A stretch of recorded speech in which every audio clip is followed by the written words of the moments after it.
Vous n'avez certainement pas la bonne farine. Venez donc avec moi au moulin.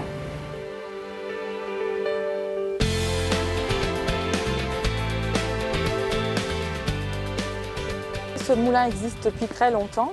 Il est en famille depuis 4 générations, mais il existe, les origines remontent au XIIe siècle. Au moulin, il rentre donc du blé et du seigle et il en sort de la farine, mais alors de la farine de différents types, puisque nous, notre travail, c'est de faire des farines qui s'adaptent pour le pain, donc pour des pains blancs, voire pour des pains spéciaux, des choses comme ça, ou alors des farines plus blanches, comme on les caractérise, donc pour les utilisations en pâtisserie. Et en produit annexe, donc il en sort évidemment les issues de blé, donc ce sont les sonds de blé, les remoulages, qui sont à elles de nouveau des matières premières pour l'alimentation animale.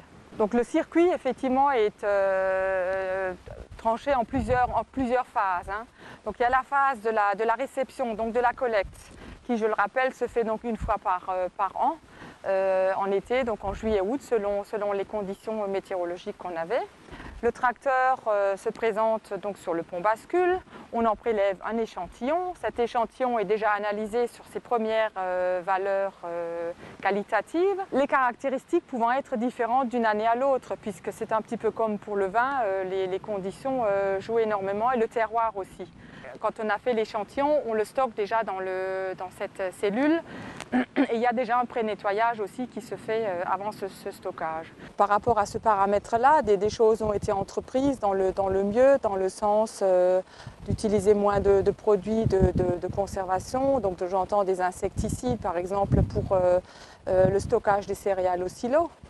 Donc déjà, ça fait depuis 10 ans maintenant qu'on n'en utilise plus du tout, que la conservation se fait exclusivement par de la ventilation et une conservation donc par le froid, par un abaissement de température dans les cellules, pour effectivement prévenir le développement des insectes. Mais donc le vrai nettoyage se fait après au niveau du moulin, parce que là c'est une cascade de machines entre nettoyeurs séparateurs, des trieurs, épierreurs et ainsi de suite. Il y a la phase de mouture qui s'ensuit, parce qu'il y a aussi une préparation un petit peu, il faut humidifier le blé pour effectivement pouvoir le moudre de façon progressive et pouvoir dérouler réellement le grain de blé et en extraire la farine. On a toujours produit avec du blé local. Alors il y a, on va dire, une cinquantaine, une soixantaine d'années en arrière, effectivement, on travaillait un petit peu de blé américain sur la région parce que les qualités qu'on trouvait localement ne répondaient pas aux besoins d'utilisation en boulangerie.